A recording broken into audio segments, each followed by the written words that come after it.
way for us to... It's one way. Whether it's the best way, it's whatever suits you at the time. If you were recommending it, That's how big it grows. a person such as us, Yeah, well, plastic's something I'm not sure about. Does that keep water out or keep the heat in? Water in, keeps it moist. I see. Sometimes when it's raining, I'll rip it off and let the rain come on it. And have it back up at night. So it gets dry, I might hose it and all that. That's why it's automatic. The reason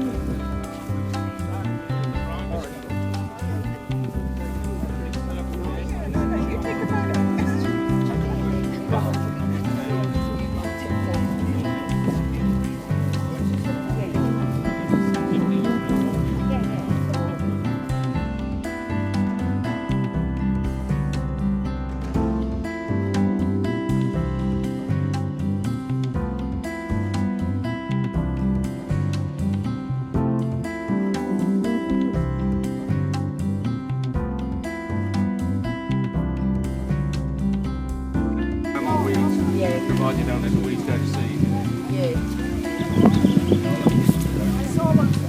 No, I wouldn't use one.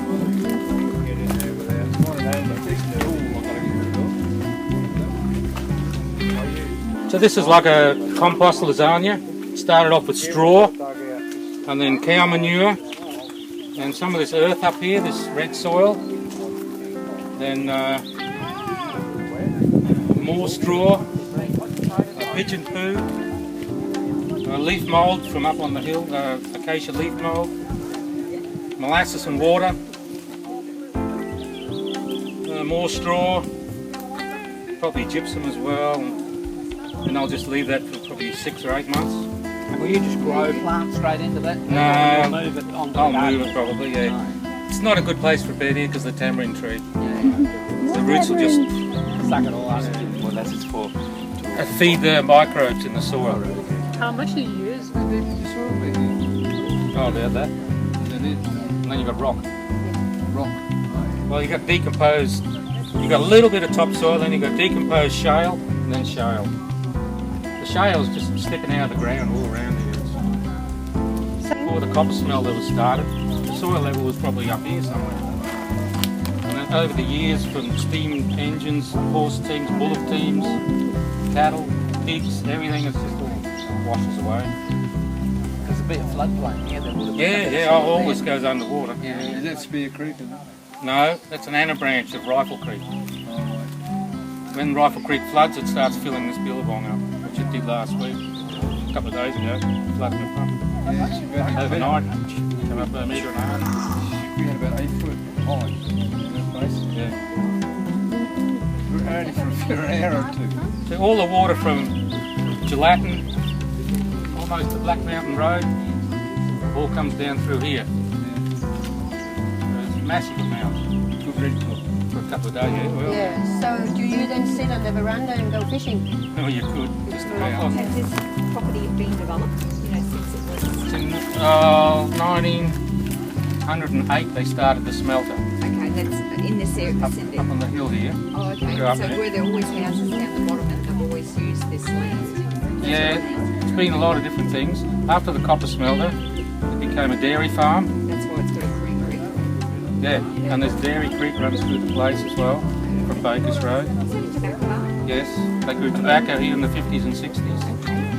And they had pigs, cattle, everyone had pigs, race horses. There used to be a racetrack there at Bakers Road. The last race was in 1957. Yeah. So the soil has got a bit of a history. Yeah, it's all washed away. But it's pretty amazing what you've done. How long have you been here? Oh, we've been here 30 years, but the garden's only been, this garden's only been going for about 4.5 years. 4.5. This is another compost here, but I've got it sitting on sheets of tin, so the tamarind can't get to it, tamarind tree. So I'll probably put another couple of layers on that yet. And then I've got more beds up here that I've got cow poo on them. That soil I collected 10 years ago. It's been sitting up on the hill. I mixed it a couple of times with green waste. Hopefully enjoy it. And I've been mixing it in my beds here. So the last couple of years as well. So Pete, you started to put fruit trees in now. So what's the idea, to grow the fruit and veggies together, or are you just gradually progressing the land from veggies into fruit trees? Oh, the fruit trees will be down this area. More areas up here. But the fruit trees don't do well either. Yeah, you get a lot of trees that have got a taproot don't do well. Like this mango.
Well, this stainless steel fork, you've got to be careful you don't bend the tines.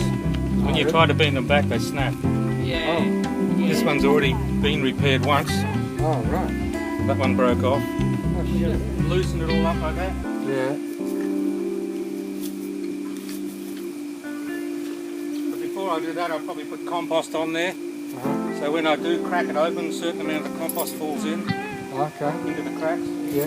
What's that? With this bed, you can see the nutrition's good in the middle, but it's very poor here Oh, right, and yeah. poor at the other end.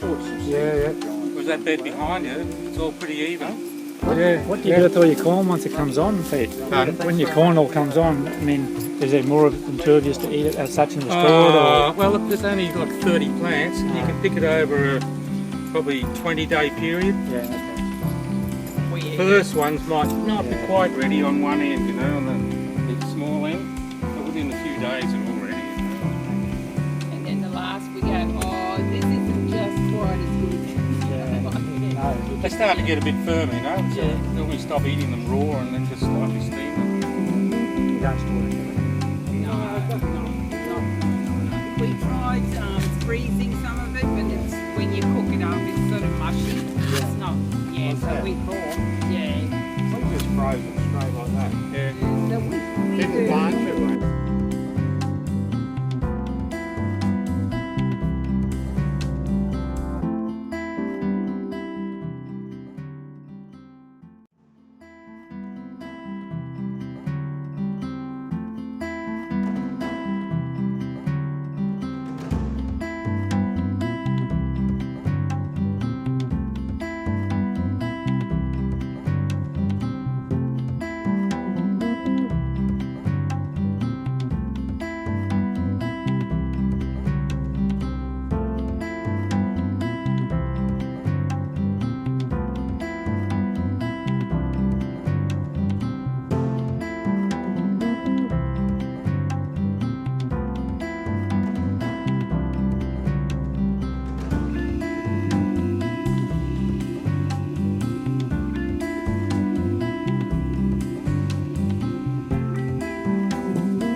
Circle around it, put the T-piece here. The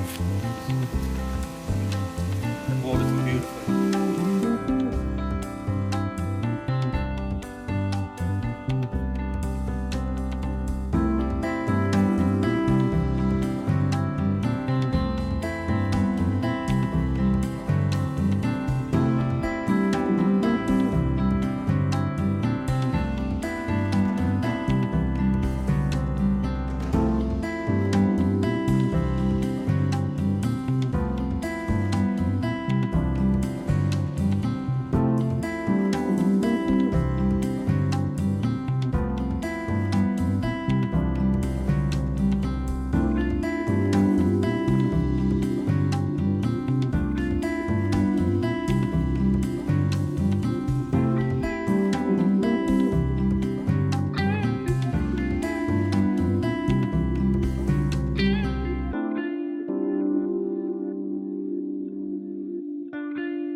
This is the Mount Molloy copper smelter site.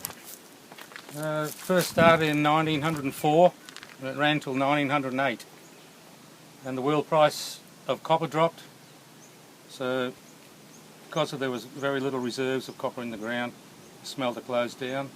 It stayed here for 10 to 15 years and then the place was totally stripped down and sent away to other mining areas.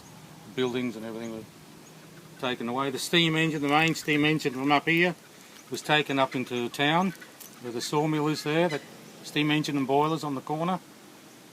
That ran the sawmill until 1960s when it burnt down and they built the electric mill.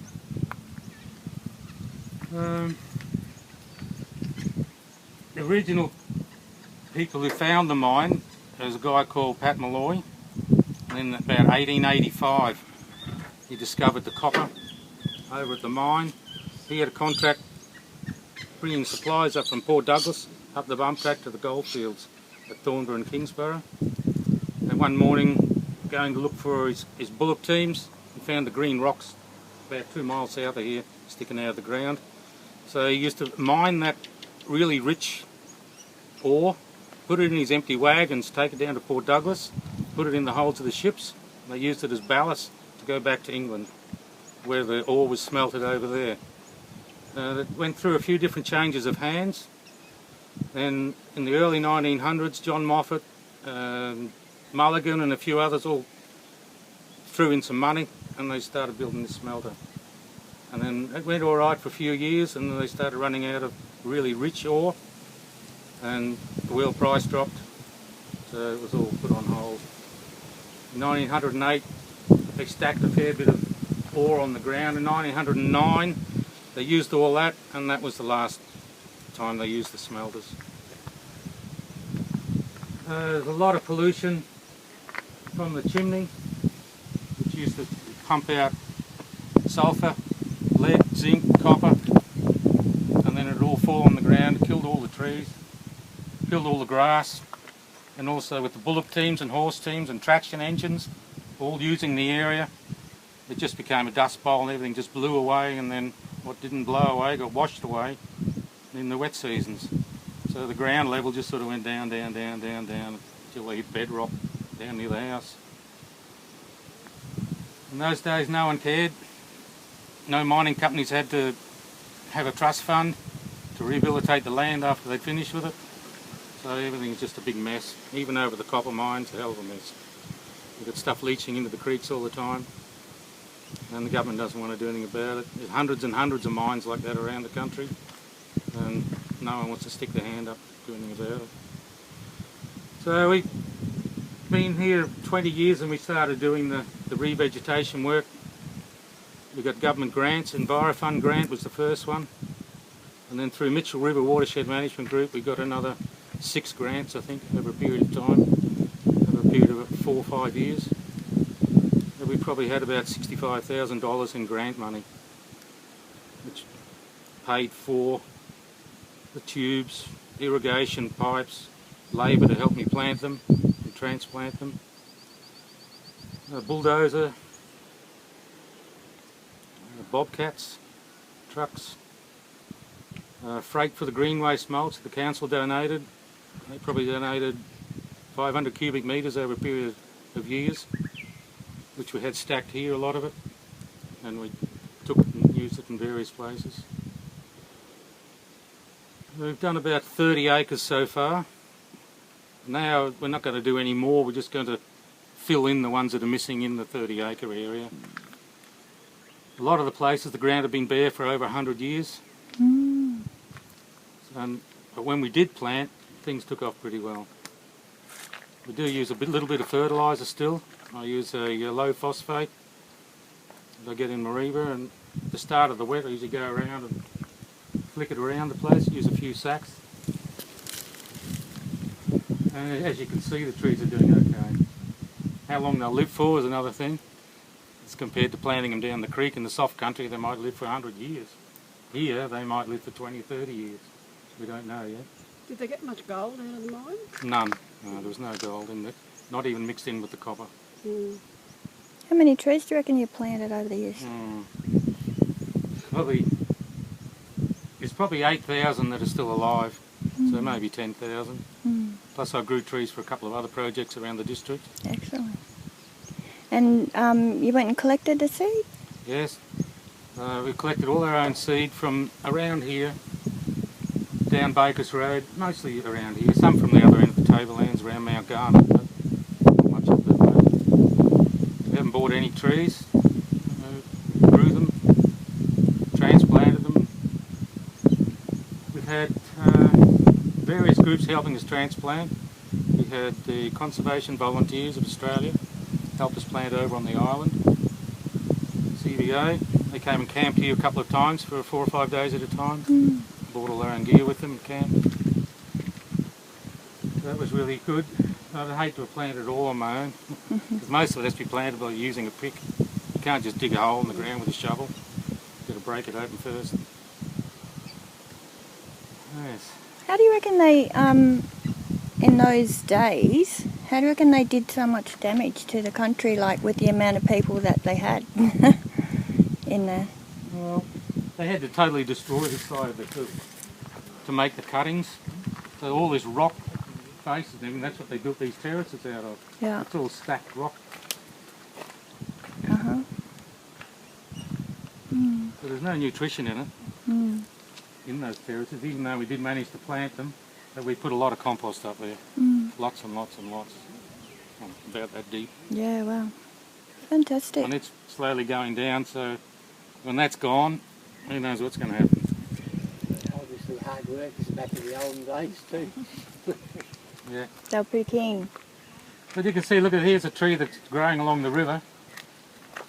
It's Melaleuca, leucodendron, Nothing good. and it's growing out of the slag.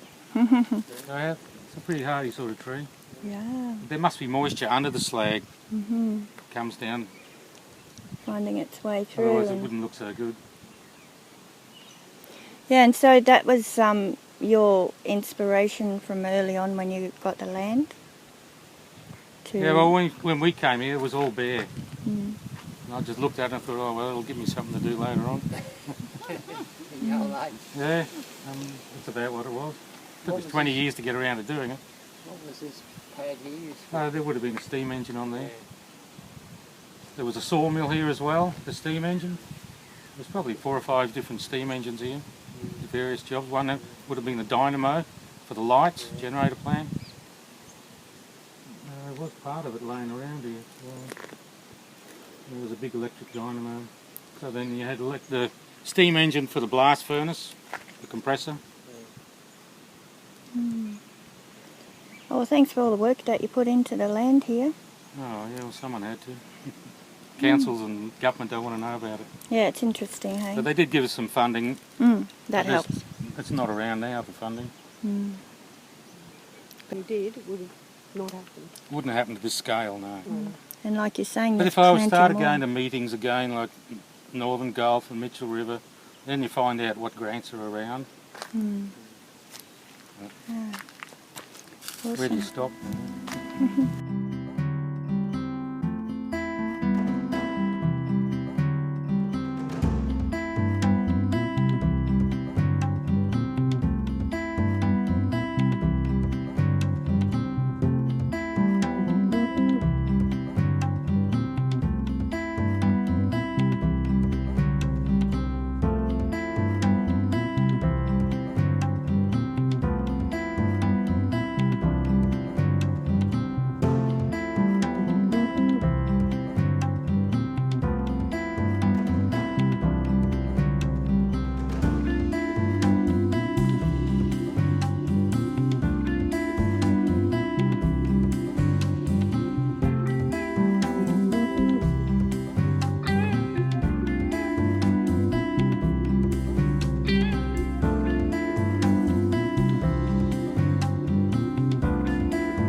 So you get on.